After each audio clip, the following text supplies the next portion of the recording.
Idea video जमात 1 से 3 के बच्चों की वालिदा के लिए।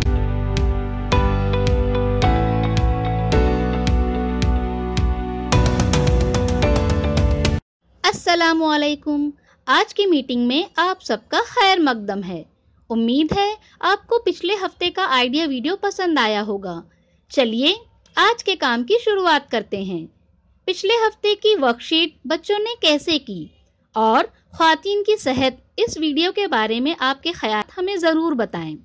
अब साथ में लाई हुई वर्कशीट हाथ में पकड़कर फ़ोटो लेते हैं।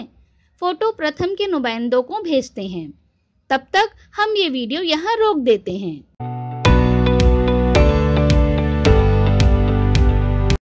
चलिए अब आगे की सरगर्मी करते हैं, जिसका नाम है करके देखते हैं। चलिए अब हम सब एक दायरे में बैठते हैं। मोबाइल पर एक खेल खेलते हैं। मोबाइल पर चंद लम्हों के लिए कुछ चीज़ों की तस्वीरें नमूदार होंगी। हर एक वालिदा को तस्वीर को गौर से देखने के बाद याद रखना होगा और उनके नाम बताने होंगे।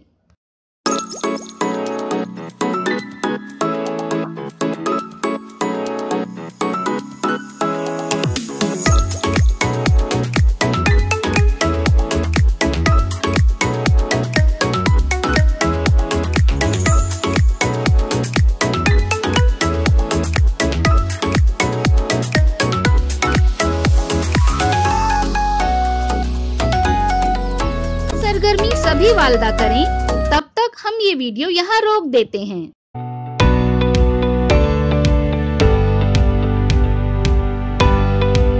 उम्मीद है ये सरगर्मी सभी वालिदा ने खुशी खुशी की होंगी।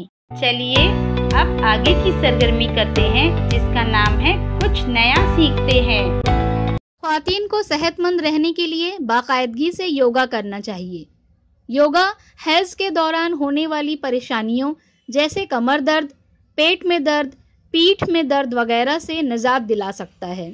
इसके अलावा और भी बहुत से फायदे हैं।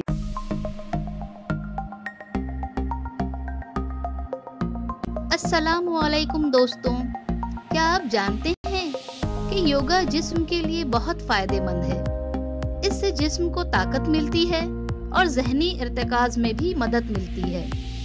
ख्वातीन में सेहत के मसाइल से निजात के लिए योगा बहुत जरूरी है। आइए जानते हैं योगासन से ख्वातीन को क्या क्या फवायद हासिल होते हैं। इस आसन का नाम है प्राणायाम। इसके लिए आपको पहले सुखासन या पद्मासन में बैठना होगा। इसके बाद अपने हाथों को सीधे अपने घुटनों पर रखें। अब आपको एक लंबी सांस लेना होगा और कुछ देर ठहरने के बाद ओम लफ्ज कहते हुए सांस छोड़ें। आप ये 10 से 15 बार कर सकती हैं। आसन के फायदे। इस आसन से आपको ज़हनी सुकून मिलेगा और आपको तनाव से निजात मिलेगी। इससे आप अपने इल्म के दायरे को बढ़ाने में कामयाब हो सकते हैं। प्राणायाम करने से आपकी सोचने और समझने की सलाहियत में इजाफा होता है।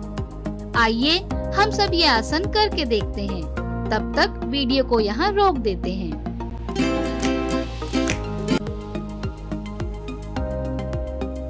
अगला आसन है कपालभाति। कपालभाति करने से बहुत फायदा होता है। इस आसन को करने के लिए आपको प्राणायाम के आसन में बैठना होगा। इसके बाद आपको मुतवाजन रफ्तार से सांस भरना और छोड़ना होगा। आप अपनी इस्तात के मुताबिक ये अमल कर सकती हैं। ख्याल है कि सांस लेने और छोड़ने की रफ्तार ज्यादा तेज नहीं होनी चाहिए। दोनों के दरमियान तवाज़ुन रखें। आसन के फायदे। ये आसन ख्वातीन के लिए बहुत फायदेमंद है। इससे आपके बाल गिरना बंद हो जाते हैं। हैज़ की परेशानी से निजात दिलाता है। ये बच्चेदानी की गम के लिए भी कारआमद साबित होता है। आइए हम सब ये आसन करके देखते हैं। तब तक ये वीडियो यहाँ रोक देते हैं।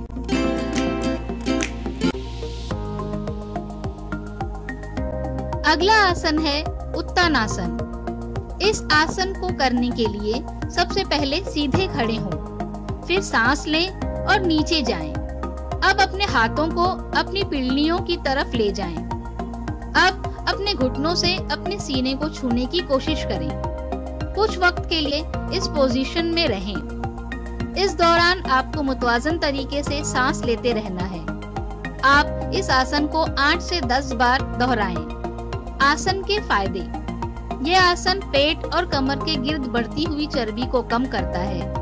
इसकी वजह से जिस्म सही शक्ल में आता है। यह आसन कंधों और बाजुओं के पट्टों को मजबूत करता है। आइए हम सब ये आसन करके देखते हैं। तब तक वीडियो को यहाँ रोक देते हैं।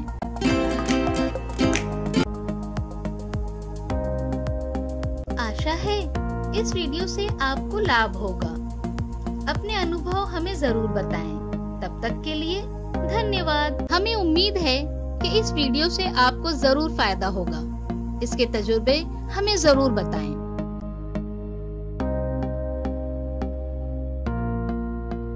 उम्मीद है कि ये वीडियो आपको पसंद आया होगा। इसके तजुर्बे हमें ज़रूर बताएं। चलिए अब आगे की सरगर्मी करते हैं, जिसका नाम है घर जाकर बच्चों से करवाएं। घर जाकर बच्चों को कागज पर खरगोश को रास्ता दिखाने वाली वर्कशीट बनाकर दें। बच्चे को वर्कशीट मुकम्मल करने की तरगीब दें। इसमें रंग भरने को कहें। ज़रूरत पड़ने पर बच्चे की मदद करें। बच्चों के जरिए मुकम्मल की हुई वर्कशीट अगले हफ्ते अपने साथ लेकर आएं। क्या बच्चे को इस वर्कशीट को करने में खुशी मिली? इस तजुर्बे को हमें ज़रूर बताएं। आज की सरगर्मियां यहाँ पर ख़त्म होती हैं। ऐसे ही नई मालूमात और सरगर्मियों के साथ अगले हफ्ते फिर मिलते हैं। तब तक के लिए अपना और बच्चों का ख्याल रखें। शुक्रिया।